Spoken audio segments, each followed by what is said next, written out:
Hi, my name is Roxy and I'm going to read to you stories about nature, about animals, sometimes a fairy tale because I like it so much myself. So I hope you will enjoy it. So as I said, I'm Roxy.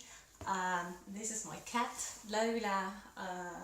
She's sort of asleep right now, and there is another cat, but she fled. She's downstairs, so her name is Nov. Okay, today I'm going to read from this lovely book called The Fox and the Star. So I hope you will enjoy it.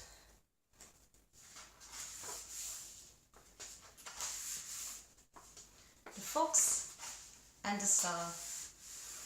Once there was a fox who lived in a deep, dense forest.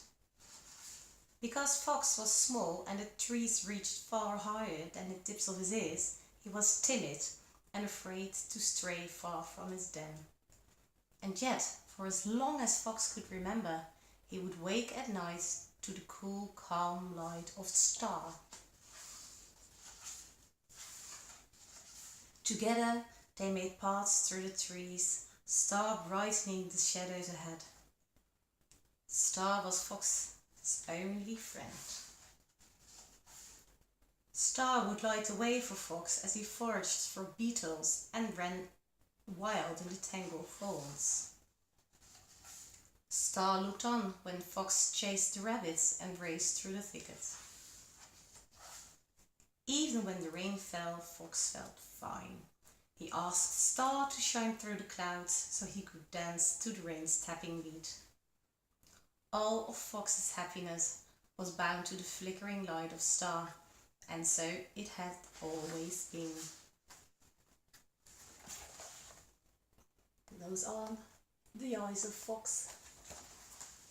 Stars in his eyes. Then one night Fox woke and everything had changed.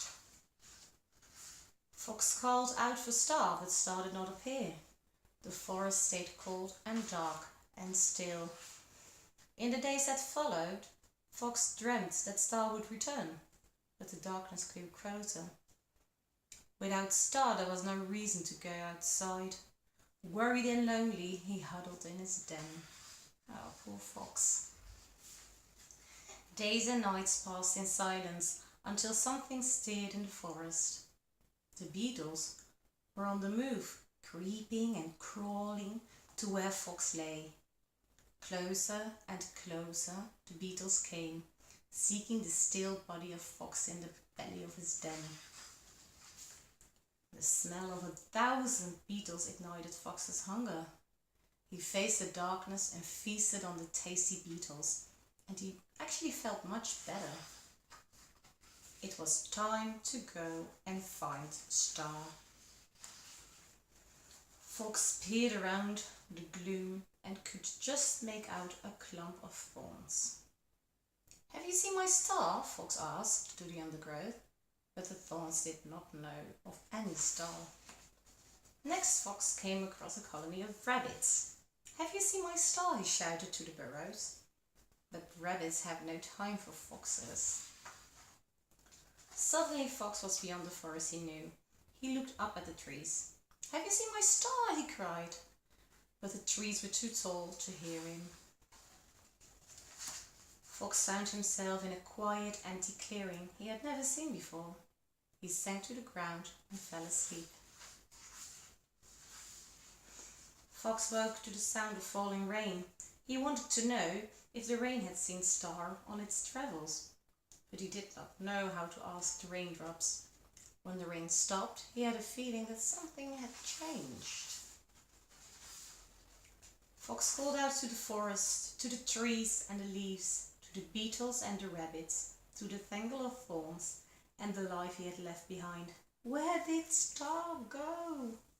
He stayed still, listening to the noises of the forest, watching the leaves settle on the ground. "Look up beyond your ears," the leaves spelled out. so Fox looked up. Fox could not believe there were so many stars. His heart was full of happiness. He knew that somewhere out there was a star that once was his. Beneath the blazing sky of stars, Fox made his way through the forest.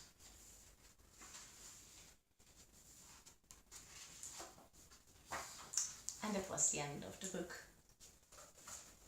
Thank you so much for listening. I hope to see you next time. Bye!